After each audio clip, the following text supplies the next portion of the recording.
툴리안 또는 테르툴리아누스. 제가 이 라틴어로 읽으면 굉장히 이게 저도 어색하고 여러분도 어색하는데 보통은 라틴어로 많이 쓰더라고요. 왜냐하면 사실 이분은 라틴어 신학의 아버지거든요. 라틴어 신학의 아버지일 뿐더러 이 양반이라 그러면 안 되지. 이분은 일단 목사님은 아니에요.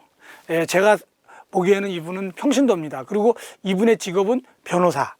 그리고 공부를 많이 했고, 그리고 똑똑해요. 그래서 이분이 또 글솜씨가 있어가지고 라틴어로 이 기독교 신학을 옮길 때 라틴어로 한 800 몇 개의 새로운 단어를 만들어냅니다. 그러니까 우리가 아셔야 되는 거는 뭐냐면 그 팔레스타인 지역에서 시작한 예수 그리스도의 복음 운동, 그것이 점점 마치 들불처럼 번지면서 어느덧 로마의 안방까지 점령을 하고요. 그 다음에 로마만 아니라 이 북아프리카 전체를 점령하고 소아시아를 점령하고 이렇게 되는 거잖아요. 그렇죠? 그리고 로마가 멸망해도 다시 그리스도교는 저기 북쪽까지 소위 말해서 야만이라고 불렸던 게르만족까지 전부 다 교화를 시켜서 기독교로 개종을 합니다. 그러면서 명실공히 유럽과 이 지중해를 통합을 하죠. 물론 이것이 나중에 이제 이슬람에 의해서 무너지면서 우리가 가지고 있는 아프리카, 그 다음에 소아시아, 그 다음에 지금 터키 쪽, 이쪽 팔레스타인 요쪽, 그 다음에 요 정도를 다 뺏기는 거죠, 사실은. 그리고 지금 남은 거는 라틴 계통의 서유럽하고 동구유럽만 지금 사실 기독교로 남은 거고요. 자, 근데 처음에 기독교로 이제 예수 그리스도의 복음 운동이 시작됐을 때 사용했던 언어가 뭐냐? 여러분 다 알다시피 헬라어 아니에요, 그렇죠? 그리거. 예, 우리가 요즘에는 잘 안 쓰는 말이지만 히랍이라는 말을 쓰는데 히랍어다. 우리 학교 다닐 때는 히랍어 강의 이렇게 얘기를 했거든요. 근데 요즘에는 이제 헬라어라든지 그리거로 이제 얘기를 많이 합니다. 성경책도 아람어, 그러니까 이게 이제 토종어죠. 토종 섞인 헬라어가 된 거죠. 이런 식으로 이제 사용을 했는데, 그것이 이제 로마 문화권으로 넘어가면서 어떻게 되냐면 로마는 사용했던 언어가 라틴어거든요. 라틴어. 그러니까 이 라틴어는 살아있는 언어입니다. 이 살아있는 언어를 실제로 살아있는 제가 언어 얘기를 중요시 여기는 이유가 이제 좀 이따 설명 다시 할게요. 자, 그리거를 라틴어로 번역을 합니다. 중요하죠. 예. 왜? 그렇지 않으면 기독교의 복음이 전달되지 않으니까. 라틴어로 번역을 하면서 라틴어로 신학의 작업을 한 사람이 누구냐? 바로 터툴리안이라는 얘기입니다. 제가 지금 터툴리안이라는 말을 자꾸 쓰는데, 이거는 제가 이제 그렇게 입이 배서 그러는 거거든요. 예를 들면 어거스틴, 저스틴, 그 다음에 이런 말들이 제가 입이 배서 그러는 건데, 제가 라틴어 이름으로는 테르툴리아누스 이렇게 이제 기입을 해놨어요. 그러니까 여러분들 그거를 보시고 제가 터툴리안이라 그래도 테르툴리아누스, 발음이 좀 길죠. 예, 이렇게 이해를 하셔야 됩니다. 라틴어로 신학적인 용어들을 번역하고 라틴어로 신조어를 만들어냅니다. 새로운 언어들을. 이렇게 하면서 사실 터툴리안은 라틴 신학의 서구 신학의 아버지가 돼요, 사실. 자, 그 점이 있고, 또 하나 중요한 점은 여러분 안디옥 아시죠? 안디옥 저쪽, 그렇죠? 그 다음에 에베소서라든지, 그 다음에 이 알렉산드리아, 전통적으로 기독교, 소위 말해서 동방 쪽 기독교가 중심이 됐던 겁니다. 이제 라틴어로 번역이 되면서부터 소위 말해서 로마는 라틴 계통이거든요. 동방교회와 서방교회가 언어의 차이에 의해서 갈라지기 시작을 해요. 물론 신학적 차이도 생기기 시작하죠. 그때 이제 알렉산드리아 같은 경우에는 이쪽 북아프리카 쪽에 있었지만은, 거기 같은 경우에는 오리겐이라든지 이런 사람들이 참 신학은 참 철학이다. 참 철학은 참 신학이다. 왜? 이게 둘이 될 수 없다. 왜 그러냐? 진리는 하나고 모든 진리는 하나님으로부터 오기 때문에 그렇다. 그러면서 사실 이 철학과 신학이 그 당시에는 하나라고 하는 개념이 있거든요. 근데 그거는 어거스틴에게도 그게 있습니다. 그러나 이 터툴리아는 그거에 대해서 굉장한 적대감이 좀 있어요. 이제 그 이유가 뭐냐? 동방 전통과 이 북아프리카의 전통이 다르기 때문에 그렇습니다. 자, 터툴리안을 좀 보면서 우리가 오늘 공부합시다. 자, 터툴리안이 한 유명한 얘기. 그리스도인은 태어나는 것이 아니라 만들어진다. 그러니까 이 터툴리안은 얼마나 그러니까 저는 이 말 속에 이미 터툴리안을 뭐라고 정의할 거냐? 그러면 저는 두 가지로 정의합니다. 첫 번째, 터툴리안이 말한 이거. 그리스도인은 태어나는 게 아니라 만들어진다. 두 번째, 터툴리안이 뭐라 그러냐면 나는 불합리하기 때문에 믿는다. 나는 이 두 터툴리안이 말한 이 말은 터툴리안이 누구인지를 설명해 주는 거예요. 자, 첫 번째, 그리스도인은 태어나는 게 아니라 만들어진다. 굉장히 중요한 얘기죠. 우리가 자연적으로 그리스도인이 되는 것이 아니라 스스로를 갈고 닦으면서 그리스도인이 되는 거죠. 그러니까 그냥 얻어진 것은 없어요. 이 세상에서 그냥 여러분 공짜로 주워먹은 건 없다는 얘기예요. 뭐든지 자기가 그거를 갈고 닦아서 자기를 만들어내야 되는 거죠. 그러니까 여러분 기독교인으로 되는 것은 굉장한 노력과 굉장한 연습과 굉장한 훈련과 굉장한 절제와 굉장한 교육이 필요하다는 겁니다. 자, 그리고 또 이제 다른 말을 했는데 뭐냐면, 우리 그렇죠. 뭐 저도 이제 학교 학생들 상담하다 보면, 아니, 뭐 이렇게 좀 해봐. 그때, 그거 자기 못해요. 이렇게도 해봐. 못해요. 그럼 왜 왔어? 뭐 저한테 상담을 해가지고 어떻게 하면 좋겠냐고 물어봐. 어떻게 하면 좋겠냐고 물어봐서 그럼 너는 어떻게 하면 좋겠냐 물어보니까 또 교수님은 어떻게 생각하냐. 그래서 그러면 아이디어를 달라. 그래서 나도 이렇게도 해보고 저렇게도 해보고 다 안 된대. 그러면 대체 뭐 어떻게 하자는 거냐. 이제 그런 얘기를 제가 하는데 터툴리안한테 그 얘기를 딱 물어보잖아요. 그럼 터툴리안은 그럽니다. 다른 방식으로 살 길이 전혀 없다고 불평하는 사람에게는 너는 도대체 왜 사냐? 네, 사실 죽으라는 얘기예요. 네. 그리고 자기만 위해서 사는 사람은 인류에게 공헌할 수 있는 딱 유일한 길은 뭐냐? 자기가 죽는 거라는 거죠. 그만큼 터툴리안은 이 사람의 가치가 자연적인 어떤 먹고 자고 싸고 뭐 이런 행동을 하는 것이 아니라 사람의 가치는 그 안에 주어진 영혼의 가치, 즉 이 하나님의 창조의 가치가 있기 때문에 이거를 자기가 100% 발현해야 된다고 생각하는 거예요. 그래서 기독교인이 된다는 것은 그냥 되는 것이 아니라 노력한다는 거죠. 여러분, 이런 의미에서 터툴리안은 그 기독교 윤리에서 굉장히 중요하고 신학적으로도 중요합니다. 자, 제가 아까 조금 얘기하다 말았는데 터툴리안이 서방에 비해서 동방, 북아프리카에서 태어납니다. 카르타고라고 해서 여러분 하니발이라고 아실지 몰라요. 하니발, 그렇죠? 로마를 점령하죠. 카르타고의 명장이죠.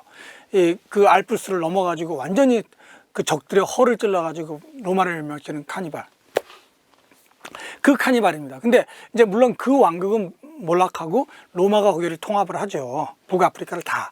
그 다음에 그 지중해를 다 통합을 하는 거니까 로마는. 그런데 이 카르타고는 굉장히 중요해요.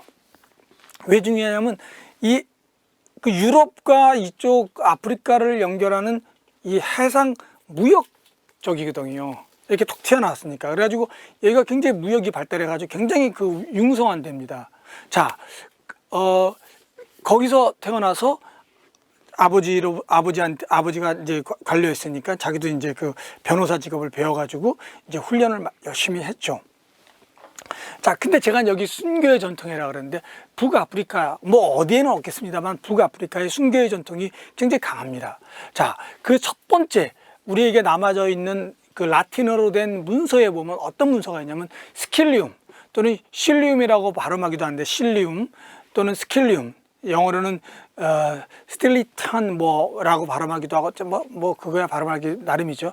스킬리움, 우리나라 말로 하면 스킬리움의 순교자 행전 또는 순교 행전, 사도 행전처럼 그런 책이 그 당시에 책이 지금까지 있어요. 거기에 보면 AD 180년 7월 17일. 그러니까 예수님 세상 떠나시고 제자들도 다 떠나고 이제 교부들이 이제 하면서 이제 대충 이제 막 교회가 소용돌이 속에서 새로운 갈 길을 찾기 위해서 막 이럴 때죠. 제가 이런 부분들을 설명 많이 했으니까 넘어갑니다. 근데 옆에 카르타고보다 더 서쪽으로 가면은 누미디아라고 하는 그 지금 알제리아인가 그쪽일 겁니다. 그 동네에 그 출신들이 그 카르타고에서 순교를 당합니다. 남자가 7명, 여자가 5명. 근데 이들이 참수를 당해요. 이제 근데 이들이 왜 순교를 당하느냐? 이들이 나쁜 짓을 했냐? 뭐 했냐? 그게 아니거든요. 이들은 아주 훌륭한 삶을 살았어요. 도덕적인 삶을 살고 다른 사람에게 폐해를 안 끼치고 그 다음에 어려운 사람 도와주고 그리고 나라에서 세금 내려면 세금 다 내고 근데 단 한 가지를 안 하는 거야. 황제 숭배를 요구할 때 그거 못하겠다 이거야. 그러니까 왜 못하냐? 아니 자기가 어떻게 하나님 그리고 하나님의 왕국이 저 보이지 않는 왕국이 당장 우리에게 있는데 어떻게 여기다 우리가 숭배를 하고 맹세를 하고 서약을 하겠냐고. 다른 건 다 해도 이건 못한다. 이제 이것 때문에 아무 죄도 없는 이것 때문에 이제 순교를 당합니다. 그래서 우리를 이거를 피해 증언이라 그러죠. 이제 이러한 것이 이제 그 북아프리카의 굉장히 강한 순교의 전통이 굉장히 강합니다. 그래서 이 털투리안의 마지막 사람이 마지막이 되면 조금 이상해지는 사람 많잖아요. 그렇죠? 루터도 좀 마지막이 돼가지고 약간 좀 이상해지고 그러긴 했는데 이제 이분도 좀 마지막이 돼서 좀 이상하게 끝나요. 그때 이제 뭐라 그러냐면 심지어 순교를 피하는 거는 그거는 배교행이다. 막 이런 정도로 터툴리안이 강하게 얘기를 하거든요. 자, 순교의 전통이라는 게 북아프리카에 있다라고 하는 거. 여러분 그걸 꼭 기억하셔야 됩니다. 이게 이제 나중에 어거스틴 할 때 도나티스트 논쟁이라든지 막 이런 일이 생길 때 이게 이제 나중에 그 또 다른 뭐라 그러나 불씨? 그러니까 어떤 갈등의 불씨를 만들어내죠. 자, 그래서 뭐 아까 그 순교제행전에 나오는 글을 보면 나는 이 땅의 왕국이 아니라 눈에 보이지는 하나님을 섬긴다. 하나님의 왕국을 섬긴다. 그러죠. 그러고 나서 이제 그때 거기 또 구체적으로 나온 질문이 있어요. 가방이 있잖아요. 이렇게 뭐 이상한 가방들을 들고 다니잖아요. 우리나라 같은 가방이 아니라 이렇게 뭐 천으로 된 거, 그렇죠? 거기 뭐가 있냐 그랬더니 나는 이 가방에는 The Justice Man, 그러니까 Just Man, 의인인 사도 바울의 책과 편지가 있다. 그러니까 이제 그 당시 1800년 당시만 해도 그러니까 2세기 말만 해도 벌써 사도 바울의 책과 서신이 그 회람이 됐다라는 걸 우리가 알 수 있죠. 자, 그리고 이제 순교자가 이제 그분들이 이제 순교를 당하고 거기에 후대에 이제 무덤 위에 교회 바실리카를 세웁니다. 그리고 이제 어거스틴도 거기 가서 3번이나 이제 설교를 하고 그래서 이 전통이 이 터툴리안에게 있다라고 하는 거죠. 자, 이제 당시의 교회를 잠깐 살펴보면은 2가지 환난을 당합니다. 그러니까 2가지 적이 있어요. 2가지 어려움을 겪습니다. 첫 번째는 외부적인 거고 하나는 내부적인 거예요. 자, 외부적인 거는 뭐야? 박해입니다. 물론 이 박해가 조직적으로 이루어지진 않아요. 조직적으로 이루어지는 거는 나중입니다. 근데 여러분 제가 지난번에 제가 강의할 때 했나 모르겠는데 네로가 로마를 불질르잖아요. 그렇죠? 네로가 질렀는지 누가 질렀는지 모르지만 6일 동안 로마가 타버리고요. 그리고 사람들은 막 공분해 있습니다. 우리나라도 마치 뭐 코로나 생기면 사람들이 누구 하나 속죄양 잡아가지고 희생양 잡아가지고 괴롭히려고 하는 것처럼 막 이런 사람들의 이 분노가 들끓을 때 기독교인들이 기독교인들이 불질렀다. 저놈들이 했다. 그래가지고 그 기독교인들을 다 죽이잖아요. 그렇죠? 그때 로마의 박해는 예수 믿어서 사실은 박해당한 건 아니거든요. 정확히 말하면 물론 이제 예수 믿었기 때문에 그런 일이 생긴 건데 기독교인이기 때문에 생긴 건데 형식적인 제목은 방화범들이에요. 그러나 내용적으로는 기독교인이기 때문에 그를 방화범이라는 죄를 뒤집어 씌운 거죠. 자, 기독교인이 왜 그 당시에 어떤 사회적인 공분의 대상이 됐냐? 심지어 터툴리안 당시에 뭐라 그러냐면 어떤 재판관이 기독교인 중에서 아기를 100명 잡아먹은 사람을 찾아라. 막 이런 말을 하거든요. 그러니까 당시에 뭐냐면 우리가 성만찬을 하는 거를 가지고 사람들은 인육을 먹는다 그런 거야. 크리스찬들이. 우리는 늘 주님의 죄송합니다. 만찬을 생각하면서 우리가 마지막 만찬처럼 늘 성만찬을 하잖아요. 예수님의 피와 살, 그리고 포도주와 떡을 띠잖아요. 이거를 갖다 그 사람들은 숨어서 저짓하는 거는 저거 동네에 잡아먹는 거다. 뭐 이런 식의 생각을 한 거예요. 그래서 저 인육을 먹는 나쁜 놈들. 그 다음에 또 하나는 뭐냐? 늘 형제자매라 그러잖아요. 근데 형제자매랑 같이 살거든. 심지어 자기 부인도 기독 그리스도 안에서는 자매거든요. 그러니까 자매라 그러는 거야. 같은 자매끼리 살아? 저거 근친상간이다. 뭐 이런 식으로 해서 기독교가 쓸데없는 오해를 당하는 거죠. 그래서 뭐라 그러냐면 터툴리안은 나중에 터툴리안의 글을 제가 다 소개할 수는 없지만 터툴리안이 뭐라 하냐면 당시 기독교인에 대한 그 공분, 기독교인에 대한 증오. 근데 왜 증오하는지를 모르고 증오한다는 거예요. 이것처럼 어리석은 게 어딨냐 이거야. 터툴리안이 증언하는 변호사니까 아니 기독교인의 죄가 뭐냐 이거야. 기독교인이 뭘 잘못했냐. 애기 잡아먹는 거 봤냐? 그리고 부부가 아니라 그냥 근친상간하는 거 봤냐?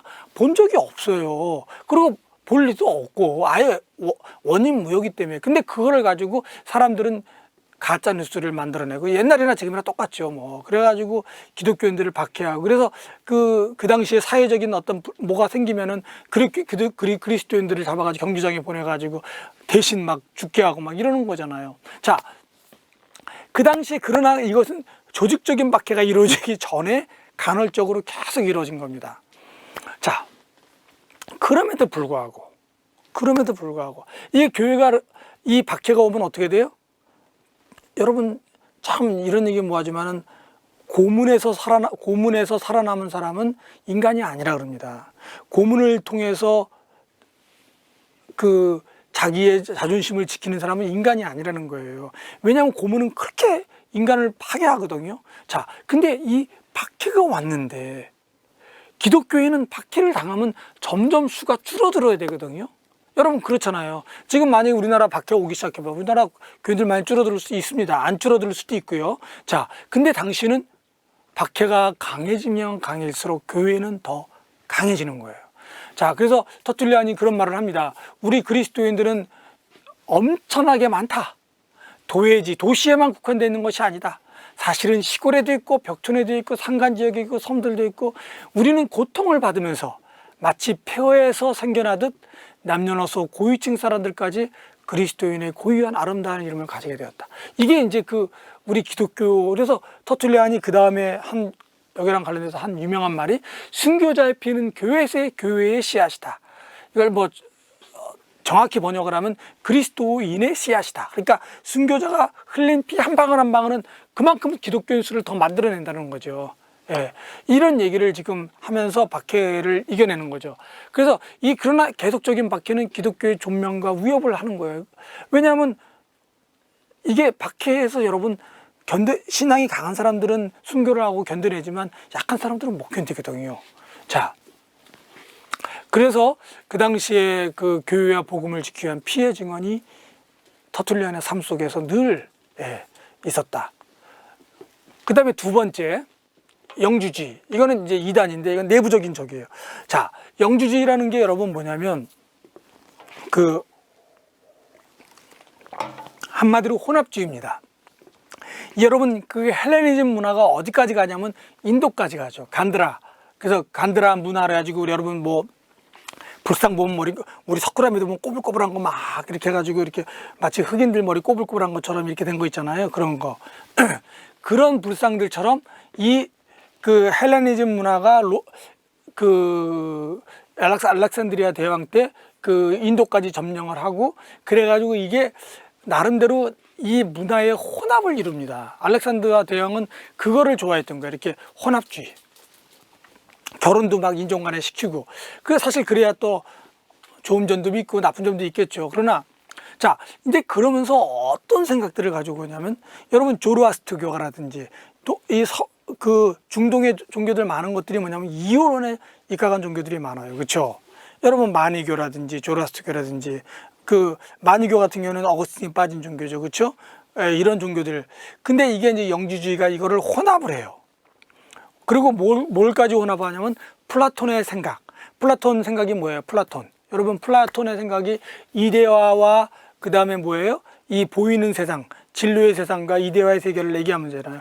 그래서 저 높은 곳에 이데아가 있고 여기는 우리의 거는 진로의 세계고 이거는 나쁜 거고 이거는 좋은 거고 이거는 부족한 거고 이거는 선한 거고 그래서 항상 그 우리가 이거를 극복하고 저 이데아 세계로 가야 된다 뭐 이런 얘기를 하잖아요. 그러니까 이런 보이지 않는 것과 보이는 것, 그 다음에 영과 육, 비물질적인 세계와 물질적인 세계, 그리고 이런 것들을 이제 이분법적으로 쫙 갈라놓습니다.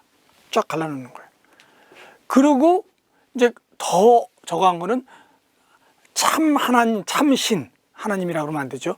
자기네들이 생각하는 그거는 이 보이지 않는 신, 그런 신이고, 그 다음에 창조주시는 사악한 창조주라고 합니다. 데미우르고스, 데미거지라기도 하는데, 이 데미우르고스는 뭐냐?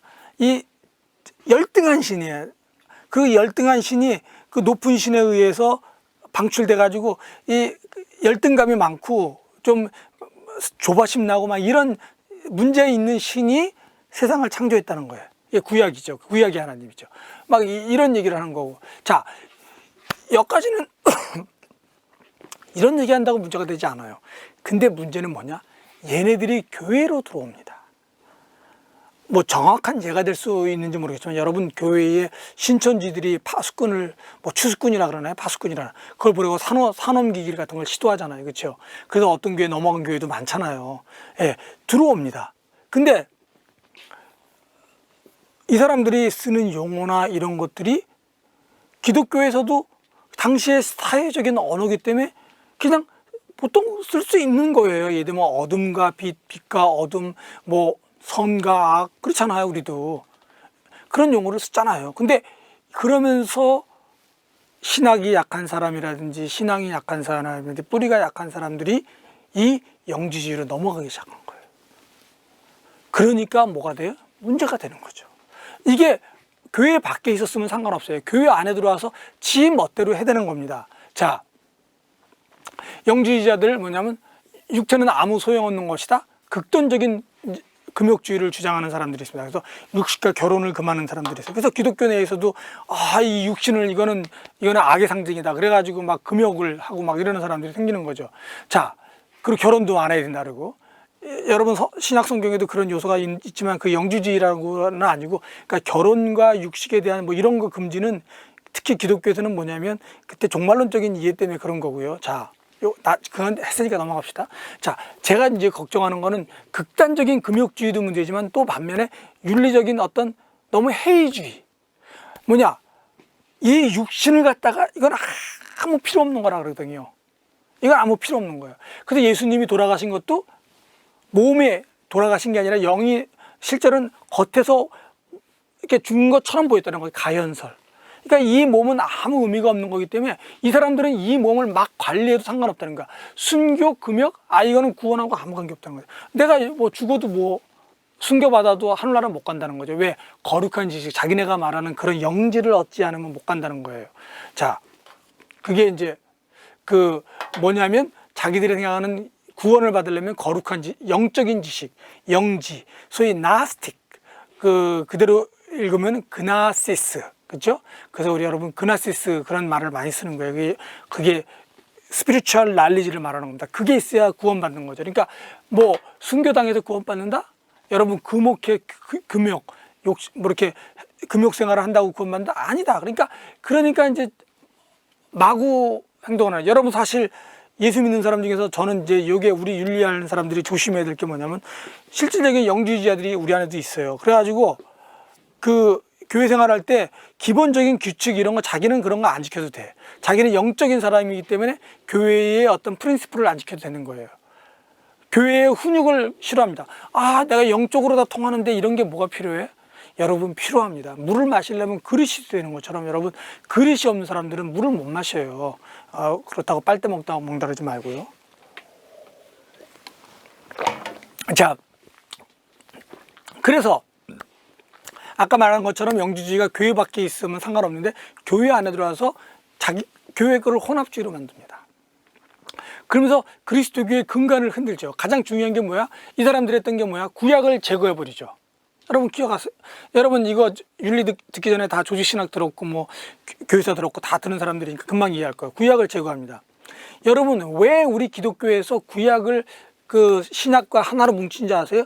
영주주의랑 우리랑 구별하기 위해서 그런 겁니다. 예, 여러분 우리는 구약주의가 아닙니다. 신약주의도 아니고 신구약에 들어있는 그리스도가 있기 때문에 우리가 그거를 그 소위 말해서 테스타먼트, 증언이라고 하는 겁니다. 그러면서 구약은 약속이고 신약은 성취고 우리가 그런 이제 얘기를 하는 거죠. 자, 왜냐하면 그 영주주의자들은 구약을 거부하니까. 왜? 창조주를 거부하니까. 그리고 신약도 사도 바울 것만 사랑의 신 요것만 묶어서 성경이다. 그래가지고 서둘러서 기독교가 경전화 작업을 시작하는 겁니다. 그 다음에 창조에 대한 질서를 엉망으로 만들어 놨잖아요. 그래서 창조론이 나오기 시작하고요. 삼위일체를 무시합니다. 그 삼위일체가 굳건하게 서고요. 기독교로 우리가 그리스도로서 제일 중요한 게 뭐야? 칼케도노에 의해서 참 하나님이요 참 인간이라는 거죠. 그렇죠? 이것도 무시하는 거죠. 가연설이라든지 막 이런 게 등장하면서. 자, 그러면서 우리 기독교는 뭐냐? 이 어떻게 보면 이 하나님의 오묘한 섭리인데 영주주의자가 등장하면서 이거를 갖다가 물리쳐내면서 이거를 막아내는 과정 속에서 기독교의 신학이 만들어집니다. 아까 얘기한 것처럼 왜 초대교회 기독교가 구약을 잡았냐? 우리는 영주주의랑 다르다. 이런 면에서 잡는 거거든요. 그러나 이러한 과정 속에서 쉽지 않습니다. 엄청난 많은 혼동이 일어나고 그리고 그들이 사용했던 개념들이나 언어들이 막 섞이면서 뭐가 뭔지 모를 때가 있는가. 그래서 신학자들이 등장하면서 이 영주주의의 이론들을 하나하나 깹니다. 그 중에 대표적인 학자가 터툴리안이에요. 터툴리안은 그래서 이 영주주의자들에 대해서 굉장한 강한 방안이 있습니다. 그리고 영주주의자들이 뭐냐면 자기들 아까 말한 것처럼 거룩한 지식 영적인 지식, 그나시스, 그렇죠? 그나시스, 또는 나스틱이라 그러죠. 이 거룩한 지식을 갖고 있다. 그렇게 보는 사람들 아니에요. 그렇죠? 그러니까 그거를 갖다가 자기들은 그거 이제 하나의 철학으로 이해한 거죠. 그러니까 그 영주주의자들이 말하는 철학에 대해서 터툴리안은 뭐야? 철학은 악마의 발명품이다. 그렇게 발언합니다. 여러분 철학은 악마의 발명품이다. 누가 그러냐? 터툴리안. 그렇게 쓰셔야 돼요. 그만큼 그 소위 영주주의자들이라든지 당시에 그 이방 종교 사람들이 갖고 있는 철학이 헛된 철학이라는 거예요. 이 철학은 안 된다. 그래서 그 기독교에서 이성과 신앙의 어떤 변직법적인 관계에서 터툴리안은 굉장히 강하게 그 소위 이성을 거부하는데 그거는 뭐냐? 당시의 이성 자체를 거부한 게 아니라 구체적인 책에도 나옵니다. 그게 이성 자체를 거부한 게 아니라 그들의 철학, 영주주의적인 철학, 이교적인 철학, 하나님에 대해서 반대하는 철학에 대해서 공격하는 겁니다. 그리고 그는 엄청나게 많은 그 철학적인 용어로 신학 언어를 만들어내잖아요. 그러니까 그런 면을 볼 때는 터툴리안을 반드시 그 반이성주의로 몰아갈 필요는 없다. 자, 그래서 그 영주주의자들이 기독교를 위협하고 그래서 기독교는 그거에 대해서 반대를 싸우면서 기독교가 되는 거예요. 여러분 저는 그래요. 지금도 이단은 예수님 오실 때까지 계속 존재합니다. 이단을 이기는 방법은 우리가 강화되는 거예요. 저는 그렇게 봅니다. 그들을 죽인다고 돼서 이단이 없어지지 않아요. 왜? 이단은 우리 때문에 만들어지는 거예요. 왜? 우리가 약할 때, 우리가 느슨해질 때, 우리가 헛소리할 때, 기독교가 기독교로서의 자기 사명을 못할 때 그때 이단들이 등장하는 거거든요. 그러니까 우리 기독교를 우리를 강화시켜 나가는 거죠. 터툴리안처럼 바로 그들에 대한 문제를 지적하면서 우리를 계속해서 발전시켜 나가야 되는 거죠. 자, 유명한 얘기 아까 말한 것처럼 나는 기독교회는 만들어지는 것이 아니라 태어나는 것이 아니라 만들어진다 그랬고 그 다음에 지금 또 하나 유명한 얘기 나는 불합리하기 때문에 믿는다. 나는 이게 어리석다고 사람들이 생각하기 때문에 믿는다. 이게 왜 그럴까요? 바로 그 당시의 철학자들이 볼 때 십자가의 사건, 그리스도의 그 사건, 죽음의 사건, 이 모든 사건은 다 문제덩어리 아니에요. 그렇죠? 그러니까 그거에 대해서 정면으로 여러분 어떤 땐 그래요. 긴 얘기를 많이 해야 돼. 예를 들면 이제 알렉산드리아 학파 같은 경우에는 말이 길어. 무슨 말이 기냐면 끊임없이 설명해. 예수님의 인성이 어떻고 신성이 어떻고 삼일체가 어떻고 저쩌고 그럼 사람들이 갔다가 그래 그냥 알았어 집에 갈게 가거든요. 그 터툴리안처럼 한마디로 뭐라고 막 쏴대니까 그래? 나는 그래 네가 말한 대로 그게 어리석고 불합리하기 때문에 믿어. 그래. 이 단순한 말이 여러분 더 큰 전도의 효과를 줄 수도 있어요. 여러분 굉장한 이거는 자기 변증입니다. 예, 기독교를 지키는 유명한 말이죠. 나는 불합리하기 때문에 믿는다. 여러분이 생각해보세요. 인간 자체가 설명이 들어가면 이런 겁니다. 인간 자체가 뭘 알고 있겠습니까? 여러분 당장 내일 거를 알아요? 인간에게 없는 건 뭐냐? 인간에게 필요한 게 무엇인지를 모른다는 게 인간에게 없는 거예요. 인간의 가장 큰 문제는 뭐냐? 내가 정말로 나에게 필요한 거를 모른다는 게 인간의 문제입니다. 그게 바로 인간의 문제인데 어떻게 자기도 모르는 한 부분적인 걸 갖고 무한한 하나님을 이해하려고 그러겠습니다. 그러니까 한마디로 말해서 우리 눈에는 어리석게 보일 수밖에 없다는 거죠. 자, 또 설명합니다. 이거는. 자, 그래서 터툴리안은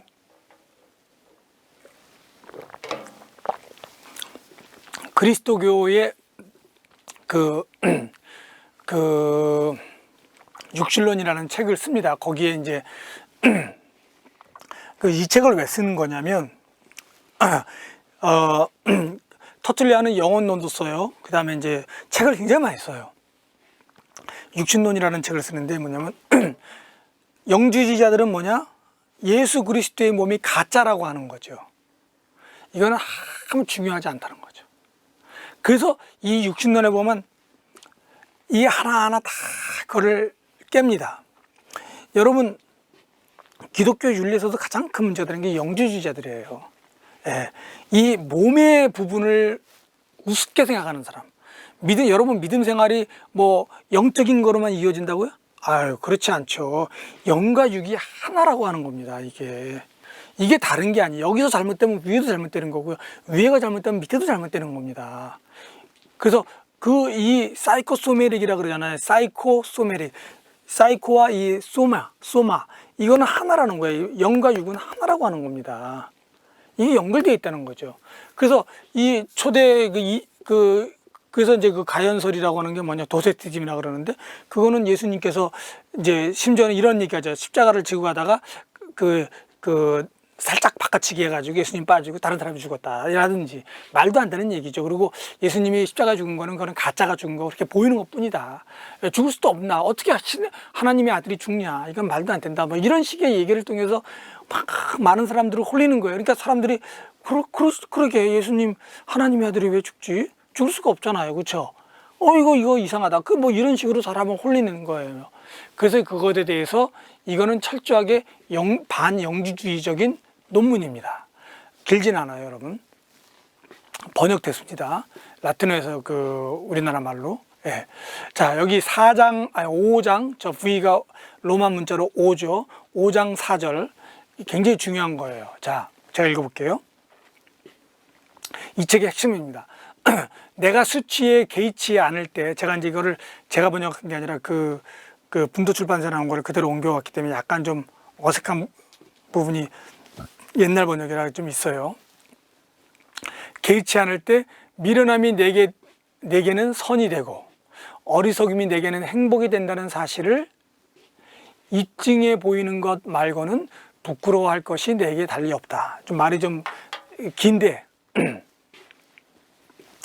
자, 예수 그리스도를 믿는 게 당시에는 수치스럽다고 생각하는 사람들이 많았던 거죠. 이 말은 나는 근데 전혀 수치스럽지? 거기에 개의치 않다. 예, 개의치 않다. 그 다음에 미련한 것이 나에게는 선이 된다? 당신들이 볼 때는 선이라는 게 바로 좋은 거죠. 그렇죠? 제가 첫날에도 얘기했지만 선은 뭐예요? 좋은 거죠. 좋은 겁니다. 그러니까 당신들이 볼 때 내가 어리석어 보이는 거죠. 어떻게 저런 쓸데없는 것들을 믿고 있나, 저런 어리석어 빠진 거를 믿고 있나, 저건 바보 아니냐. 그렇죠?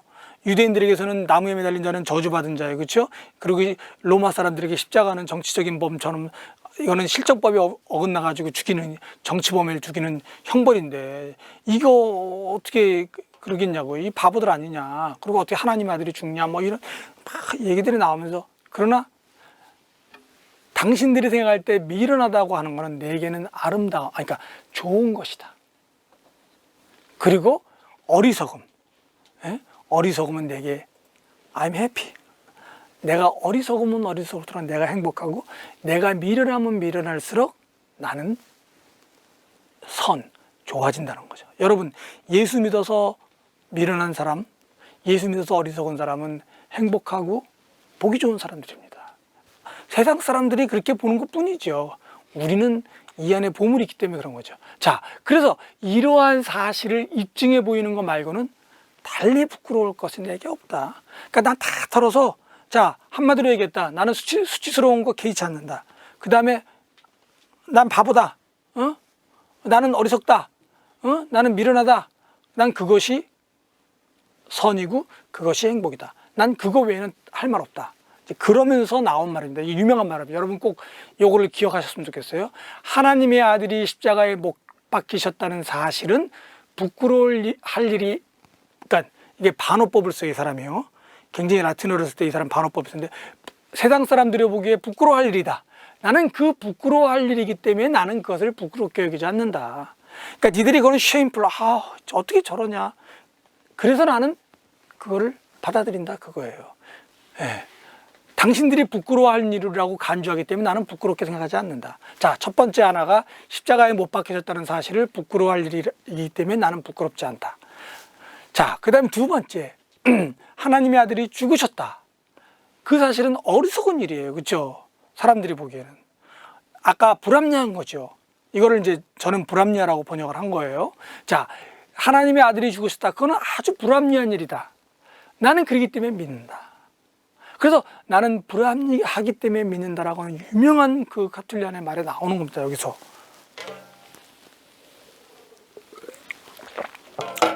여러분, 우리가 생각해 보세요. 인간의 이성으로, 인간의 철학으로 하나님을 다 알려고 하는 것 자체가 문제입니다. 그래서 뭐라 그러냐면 옛날에 하나님을 너무 바라보는 자는 눈이 탄다 그랬어요. 태양을 보는 자가 눈이 타버리는 것처럼. 예. 우리는 하나님을 보는 것이 아니라 하나님이 찾아오신 하나님의 흔적을 보는 겁니다. 자, 그 다음에 세 번째, 부활에 대한 얘기인데, 묻히신 분이 부활하셨다는 것은 불가능한 일이다.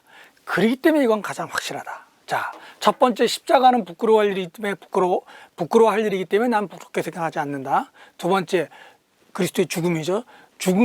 하나님의 아들이 죽는다는 건 어리석기 때문에, 불합리하기 때문에 나는 믿는다. 세 번째, 불가능하기 때문에 가장 가능하다. 부활.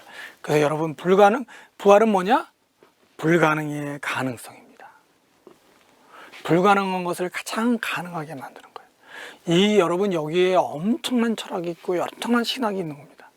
여러분의 삶 속에서 부활의 경험은 뭐냐? 여러분 자신이 불가능한 것을 가능하게 만드셔야 돼요. 자, 내가 라틴어로 좀 적어봤는데, 이거는 여러분들 뭐 공부하실 분들은 나중에 찾아보시고요. 하도 유명한 구절이라 제가 라틴어로 적어봤어요. 예, 이거는 뭐 여러분 중요한 건 아니지만 어쨌든 좀 있어 보이느라고 적은 건 아니고, 나중에 공부할 때 이제 도움되라고 적어놓은 거예요. 자, 그래서 처음에 그 크루시픽션, 십자가, 그 다음에 죽음, 그 다음에 세 번째는 부활, 요 세 개를 탁탁 적은 거죠. 자, 제가 다시 한번 요거 영어로 한번 해봤어요. Son of God was crucified. There is no shame because it is shameful. 하나님이 십자가형을 당하셨겠다. 이것은 부끄럽지 않은 부끄럽지 않은 것이다. 그 다음에 그러니까 제가 번역은 불합리하기 때문에 나는 걸 믿는다. 그 다음에 부활하셨다. 이거는 불가능하기 때문에 확실하다. 자, 여러분, 우리들의 신앙은 이런 역설의 신앙입니다. 이게 이제 누구한테 와요? 제가 이제 마지막 강의 나올 때쯤 되면 키에르케고르가 나오는데, 키에르케고르가 바로 이런 역설의 신앙을 얘기하죠. 역설. 예, 역설의 신앙을 얘기합니다. 자, 이 그리스도의 몸에서는, 그러니까 어리석다고 생각하는 몸을 선택하신 것은 세상의 지혜를 어리석게 만드시는 하나님의 뜻이다. 그리고 그 인간의 지혜를, 철학을 폐하시려고 하는 하나님의 뜻이다. 이때 인간의 지혜와 철학은 뭐예요? 영지주의자들의 사유, 영지주의자들의 철학입니다. 그리고 그 당시에 성육신 없이 진정한 구속이 있을 수 없다라고 하는 것을 얘기하는 거죠. 이들은 뭐냐? 죽지 않고 아까 말한 것처럼 영지만 얻으면 구원받는 거거든요. 그렇기 때문에 여러분, 십자가에서 죽을 필요가 없다는 거예요. 그러면 기독교가 무너지는 거죠. 그래서 그거에 반대해서 진정한 죽음과 진정한 부활을 위해서 하나님께서는 육신의 옷을 입으셔야 됐다. 이제 그거를 갖다가 주장합니다. 여러분, 이 자, 그 다음에 또 하나 중요한 책은 변증론이라고 하는 책입니다. 여러분, 우리가 어폴로지라는 말을 써요. 어폴로지가 사과한다는 말도 있지만 변증하다는 뜻이 있죠. 변증하다. 그러니까 기독교의 진리를 방어하는 거죠. 수호하는 거죠. 디펜스 하는 거죠. 그리고 기독교의 진리를 보호하는 거죠. 그리고 너희들한테 설명해 주는 거야. 이게 그렇다. 니들이 이해를 못해서 그렇지 이건 진짜 이 뜻이다. 자, 첫 번째, 이 변증론이라는 책은 독자가 누구냐면 지방 관료. 그러니까 관료들이 있죠. 왜냐하면 기독교인들을 괴롭힐 수 있는 사람들이니까. 예. 그리고 이제 그 관료들한테 뭘 얘기를 하냐면 신앙과 종교의 자유가 중요하다. 왜 그거를 이 사람한테 주고 이 사람은 안 주냐? 왜 기독교는 안 주고 다른 사람들은 주냐? 이런 얘기 하는 거고요. 그리고 여기서 이제 제일 중요한 것 중에 하나는 뭐냐면 여러 가지가 많은데 그 중에 우상에 대한 반대. 이거는 대표적인 거로 이제 황제 앞에서 맹세하고 서약하고 이런 거잖아요. 이거는 황제라든지 제국을 뭐에 대한 반란의 음모를 가지거나 제국을 뒤집어 엎으려고 하는 그런 게 아니라는 거예요. 단지 기독교인들이 신앙에 따라서 자기의 종교에 따라서 진정한 삶을 선택하는 것뿐이라는 거죠. 그러니까 이거를 이 사람들을 죽여서 아무 이득이 안 된다는 거야. 당신들이 생각하기에 이 사람들이 반란의 음모가 있다? 황제를 암살할 음모가 있다? 이래서 죽이면 이해가 되지만 이들은 반란의 음모도 없고 그 다음에 어떠한 로마 제국에 대해서 악감정을 가지고 있는 사람들이 없다는 거예요. 그리고 도리어 우리 기독교는 지도자와 국가에서 중보기도 한다는 거죠. 여러분, 사실은 나라가 잘 돼야 이제 그것도 이제 또 반대하는 사람이 있겠지만 우리가 이 신앙생활 잘하기 위해서는 여러분 복음이 잘 전파되기 위해서는 나라가 평화로워야 되는 거예요. 너무 혼돈스러우면 여러분 복음이 전파가 잘 안 돼요. 그래서 우리가 로마의 평화 시절에 그리스도가 와서 로마 평화가 되니까 그리스도교가 전 세계로 전파될 수 있었던 거죠. 자, 이런 식으로 우리가 이제 변증을 합니다. 아까 말한 것처럼 무슨 우리가 애기 피와 살을 먹냐, 인육이 아니다, 그 다음에 우린 근친상간 아니다, 이런 거 다 변증합니다. 자, 그리고 여기서 변증론에서 이제 순교자의 피는 교회의 피다라고 하면서 그리스도인들이 박해를 받으면 받을수록 늘어난다. 늘어나죠. 예. 왜냐하면 한 사람이 죽었는데 피가 한두 방울 떨어지겠어요? 수천 방울 떨어지면 다 그게 교인이 되는 거니까. 자, 그리고 또 여기도 이제 변증론에 보면 유명한 구절이 있습니다. 우리를 십자가에 못 박고 우리를 고문하고 우리를 저주하고 우리를 파괴시켜 보아라. 너희들의 불의는 우리의 무죄를 입증할 뿐이다. 제가 아까도 얘기한 것처럼 이 터툴리안은 이 반어법을 많이 써요. 그래서 제가 이제 한국어 분도에서 나온 거는 참 번역이 잘 됐는데 개신교 사람들이 번역한 건 엉망이 된 게 많아요. 왜냐하면 이 반어법을 이해를 못하니까 그거를 그대로 적어버리니까 이게 말이 안 되는 거예요. 터툴리안은 여러분 이 굉장히 단축어라든지 이렇게 살아있는 언어이기 때문에 중세의 라틴어는 이런 문해적 기교가 없어요. 왜냐하면 이거는 쓰지 않는 죽은 언어거든요. 그냥 글에만 쓰는 영어잖아요. 그러니까 있는 그대로 쓰는 거예요. 그래가지고 하나의 뜻에 하나의 단어 이런 식으로 연결을 해요. 중세 라틴어는. 근데 이때는 살아있는 언어이기 때문에 하나의 단어가 여러 가지 뜻을 갖는 거죠. 자, 그러면서 문해적인 용법도 있고 이래가지고 터툴리안이 그걸 막 활용을 합니다. 그래서 이 사람이 한 문장 한 문장은 굉장히 어떤 때는 이해하기 어려울 때가 많아요. 자, 그거를 모르면은 번역이 엉망이 되는 거죠. 자, 그래서 여기도 이제 우리를 십자가에 못 박고 우리를 고문하고 우리를 저주하고 우리를 파괴시켜 봐라. 우리를 죽여라. 그런 뜻이 아니죠. 그거는 이 너희들의 불의는 우리의 무죄를 입증할 뿐이다. 예, 긴 얘기 안 해요. 이 사람은 짧게 얘기합니다. 예, 너희들로부터 저주받는 순간 우리는 하나님으로부터 무죄를 선고받는 축복의 순간이 된다. 자, 여러분 이 터툴리안의 이 신앙, 저는 참 이게 실존주의적인 신앙이라고 생각을 하거든요. 근데 이제 아까도 얘기한 것처럼 터툴리안의 말년에 좀 문제가 좀 발생하죠.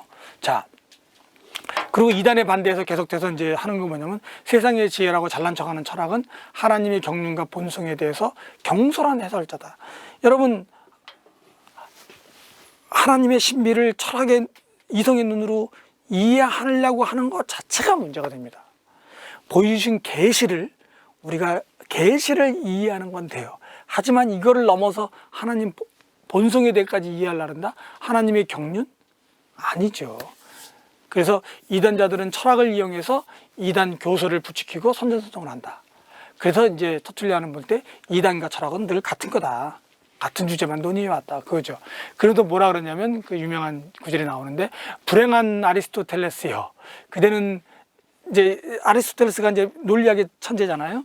예, 그대는 이러한 인간을 위해서 변증학, 논리학을 만든 자요. 그대가 만든 변증학은 터무니없는 추측이며 기회, 말장난으로서 논쟁에 있어서는 혹독하고 창피한 논쟁을 야기시키고 어떤 것을 철회시킬 뿐, 뭐 다른 사람 말을 갖다가 반박해서 너 말 바꿔 이렇게 할 뿐 진정으로 어느 것도 다루지 못하는 단순한 말장난일 뿐이다. 이제 그렇게 이제 합니다. 여러분, 철학은 악마의 작품이다. 여러분 이거 읽어보시고요. 그러니까 철학과 신학과 성경은 그러니까 철학과 성경은 양립할 수 없다. 이제 아까 말한 대로 철학은 이게 이단 철학을 말하는 거예요. 저기 영지주의들. 그러면서 이제 아주 그 혐오감이 많은 말이죠. 아테네와 예루살렘 무슨 관계가 있냐? 아카데미와 교회는 무슨 관계가 있냐? 아무 관계 없다는 거예요. 여러분 철학 몰라도 신학 하는 거죠. 성경만이 오로지 하늘의 지혜를 담고 있다.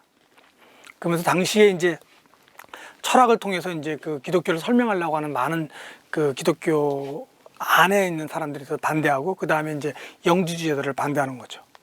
자, 그리고 이분이 생각하는 세례는 뭐냐? 당시 세례를 반대하는 사람이 많거든요. 근데 세례는 뭐냐? 원죄를 제거한다고 생각하고 영성으로 인도하는 하나님의 은총의 신비라고 얘기했어요. 그래서 이 세례를 받는 순간 우리 그리스도인들은 세례받은 물속에서 새로 태어나는 작은 물고기라고 합니다. 여러분 물고기 이름 생각나는 거 있죠? 제가 이제 여기 제가 아니라 이 책에 나오는 거예요. 이 물고기를 설명하는 게 물고기를 이제 그 맨 밑에 보세요. 그 익티스 또는 익투스. 그래서 뭐 우리 보통 많은 발음을 쉽게 할 때는 익투스라고 번역합니다. 그게 뭐냐면 첫 글자를 딴 거예요. 예수, 그리스도, 하나님, 아들, 구세주. 거기에 첫 글자에 제가 그 그대로 따가지고 그 말을 하나 만든 게 그 말을 묶어버리니까 뭐가 되냐? 물고기가 되는 거예요. 그래서 이 물고기는 상징, 여러분 이렇게 돼 있잖아요. 그렇죠? 이렇게 물고기 상징. 우리가 이렇게 초대교회 보면 물고기 상징 많이 있잖아요. 지금도 차에 뒤에 이거 물고기 상징 붙이고 다니는 분들이 있더라고요. 그건 뭐냐? 물고기라고 하는 뜻은 그 헬라어로 그 익투스라고 발음을 하는데 하여튼 그 이제 그렇게 발음 안 하고 익티스라고 발음하기도 하고 여러 가지 발음이 여기 적어놓은 대로 발음을 합니다. 근데 그거는 그 앞단어를 단어로 알파벳을 찾아가지고 말을 묶어놓은 거예요. 그러니까 이 뜻은 뭐냐? 예수 그리스도는 하나님의 아들이며 구세주이시다. 우리 초대교회의 신앙 고백이 들어있는 거죠. 그래서 물고기는 바로 그거를 상징하는 거죠. 그래서 그거를 바로 세례받는 순간 우리가 예수 그리스도는 하나님의 아들이요 구세주임을 믿는 그리스도인으로 된다. 이제 그거를 바로 그 세례론에서 설명합니다. 그 다음에 쭉 넘어가서 이제 복장론에 나오는데 여기에 이제 이 사람이 잠깐 이제 이게 심각한 문제가 이제 좀 발생하는 거예요. 그 너무 옷을 화려하게 입지 말고 장신구나 사치면 사치품 이런 것들을 하지 마라. 이제 막 그렇게 하면서 그 화장도 하지 말고 막 이런 이제 좀 약간 좀 조금 이제 심해지는 단계로 가요. 그리고 웃기는 게 뭐냐면 자기 부인한테 글을 썼는데 자기 죽더라도 재혼하지 마라. 예, 그 이유는 뭐냐? 결혼은 거룩하고 신비한 거기 때문에 여기서 결혼된 거를 함부로 깨지 마라. 이제 그 얘기를 하는 거예요. 그리고 비신자와 신자 간에 결혼하지 마라. 그리고 참회, 재용서받는 참회는 세례를 통해서 제사함을 받지만 세례 이후에는 어떻게 제사를 받냐? 이제 공적인 고백, 자기를 죄를 고백하고 그 다음에 일동안 참회 과정을 겪어서 죄를 용서받는 그거를 이제 설명을 합니다. 근데 나중에 이거를 이제 자기가 이제 모니교로 빠질 때는 이거를 바꿔버리죠. 몬타니즘이라고 하는 게 이제 등장합니다. 여기 요거부터 합시다. 그 2세기에 등장을 하는데 이제 이게 문제가 뭐냐면 여기 제가 소제목으로 새로운 예언, 뉴 프로퍼시. 이제 항상 예언이라 그럴 때 새 예언, 새 계시, 새 천지, 뭐 새 하늘 이런 게 문제예요, 사실은. 이 몬타니즘이라는 게 뭐냐면 그 몬타누스로부터 시작되는데 135년부터 177년 이 약입니다. 그 당시는 뭐 정확히 기록하는 게 없으니까 이게 종말론적인 이단이에요. 그 프리지아에 있는 그 페푸자에서 하나님의 나라가 강림한다. 그러니까 한 동네에서 하나님의 나라가 내려온다. 우리나라도 옛날에 뭐 몇 월 며칠 몇 시에 어디야 뭐 휴거가 발생한다, 뭐 재림한다, 뭐 이런 쓸데없는 얘기하는 사람들이 있었잖아요, 그렇죠? 예. 그런 것처럼 그런 식으로 사람들을 막 당시에 이제 그 열광주의로 묶는 거예요. 그리고 새로운 예언이라고 하고 여기에 유명한 여자 그 사제라 그래야 되나? 어쨌든 자기의 직속 저건데 이 프리스카랑 막시밀라라고 하는 여자가 있어요. 이 사람들이 뭐라냐면 이 신비적인 체험을 통해서 막 그 방언을 말하고 성령의 직통, 직언, 대언 막 이런 거를 이 사람들이 말한 건 다 진리가 되고 막 이런 그 초대교회 당시에 그 영적 운동의 어떤 이런 카리스마 운동에 이게 이제 이방적인 요소가 들어와 가지고 이걸 막 하는 거예요. 그리고 동시에 금욕주의를 얘기하고 가정을 다 깨고 가정을 떠나라 그러고 세상과 별리하라 그러고 굉장히 금욕주의적으로 깨끗하게 살아야 되고 순결하게 살아야 되고 그리고 교회는 뭐냐? 아무 티 없는 사람들이 모여 사는 곳이다. 여러분 이거는 어거스틴이 반대하는 거잖아요. 교회는 여러분 죄인들도 올 수 있는 거예요. 왜냐하면 그들도 구원받아야 되기 때문에. 자, 그리고 자기네 이 새로운 예언은 새로운 계시다. 이게 문제예요, 사실은. 그러면서 이제 이 운동이 벌어지는데 터툴리안은 여기에 신학에 그렇게 관심 있지 않고 이 사람들의 윤리적으로 엄격한 거예요. 삶이 너무나 금욕적이고 엄격한데 터툴리안이 넘어갑니다. 왜 넘어가냐면 자, 2세기가 되면서부터 이제 교회가 안정되기 시작합니다. 그리고 감독들 교회가 생기기 시작하고요. 물론 박해는 간헐적으로 있었지만은 나름대로 교회가 생기고 교회가 생기면서 느슨해지는 거예요. 그러니까 터툴리안은 그게 싫은 거야. 이 북아프리카 전통의 이 엄격한 전통의 그 순교의 전통 속에 있는 우리가 이거 신앙생활 이따위 이래도 되겠어? 그래가지고 막 쪼이는 겁니다. 자기도 쪼이고 다른 사람도 쪼이고. 근데 사람들이 그게 되냐고. 여러분 교회에서 예를 들면 조금 이렇게 신앙이 낮은 사람들이 새벽기도 못 나올 수도 있죠. 여러분 그리고 금식할 때 금식 못 할 수도 있죠. 뭐 어디다 우리 20일 금식하고 30일 금식하는 거 40일 금식하는 거 아니잖아. 여러분 저는 40일 금식하는 거 반대예요. 왜냐하면 잘못하면 그게 안 되는 사람은 죽어요. 자, 그런데 예를 들면 터툴리하는 걸 다 강요하는 거야. 그러니까 사람들이 이거 싫은 거예요. 이게 나이가 들면 이제 이렇게 노망이 온 거죠, 조금. 예. 자, 그래서 206년, 그러니까 3세기 초죠. 이때부터는 터툴리안이 몬타니즘의 엄격한 이런 그 금욕주의를 좋아하게 돼요. 아직도 넘어간 건 아닙니다. 예. 넘어간 건 아니에요.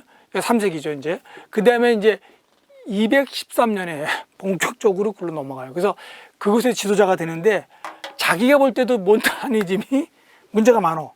덜 금욕적이고 덜 윤리적이야. 그래서 이것도 때려쳐. 그래서 자기 터툴리안이즘이라고 해서 자기 중심으로 이렇게 모여가지고 더 금욕적인 생활을 하고 더 정결한 생활을 하는 공동체를 만들어냅니다. 이게 이제 그때 나온 책이 뭐냐면 금욕론이라는 책인데 엄격한 금욕주의. 그 다음에 심지어는 양념한 것도 먹지 말고 맛있는 것도 먹지 말라는 거예요. 뭐 고기도 먹는 건 먹지 마는 건 당연한 거고. 그리고 당시 이제 교회가 자꾸 세속화가 되니까 이거에 대해서 그냥 교회를 공격을 하는 거죠. 그리고 이제 전에는 교회가 사제권이 죄를 사해 줄 수 있는 권한이 있다 그랬잖아요. 이제는 그게 아니라 무슨 소리냐. 제도적 교회는 그런 사제의 권한이 없다. 오직 그거는 영적인 교회만 사제의 권한이 있다. 이제 그렇게 나가는 거예요. 그러면서 영적인 교회, 지금 있는 교회는 실제 진짜 교회가 아니다. 막 이런 식으로 공격을 하는 거죠. 그리고 이제 이분이 뭐냐면 죄 중에 3가지는 절대 용서받지 못한다. 아니면 배교, 그러니까 우상숭배 같은 걸 말하는 거죠. 그 다음에 살인, 그 다음에 간음, 이런 거는 용서받지 못할 죄다. 이제 이러면서 좀 심하죠. 예. 자, 그래서 터툴리안이즘이라고 하는 자기 종파를 만드는데 거기에는 극단적인 그리고 아주 엄격한 금욕주의. 그리고 배우자가 죽었어. 재혼을 할 수도 있잖아요, 여러분. 예, 근데 재혼하면 간음을 한 거야. 이게 말이 안 되는 거죠. 그 다음에 박해받을 때 여러분 도망갈 수도 있죠. 베드로도 도망가다가 물론 다시 들어가가지고 십자가를 거꾸로 매달아 죽었지만은 그것도 배교다. 뭐 이런 식으로 얘기하고. 그 다음에 또 하나는 뭐냐면 여기도 이제 우리 개신교에서도 중요하게 보는 것 중에 하나가 신자의 공동체의 보편적 사제다. 왜냐하면 그 당시에 이제 교회가 사제 제도가 되면서 이제 부사제, 그러니까 우리가 지금 요새 말하는 뭐 디콘, 준회원이죠. 준회원, 엘더, 정회원, 그 다음에 감독, 이런 제도로 되잖아요. 이런 식으로 이제 감독 중심의 교회가 되면서 이제 굳어지는 거예요, 이게. 이거에 대해서 이제 반대하면서 공동체가 보편적 사제직이다. 자기도 이제 사제가 아니거든요. 안수받은 적이 없으니까.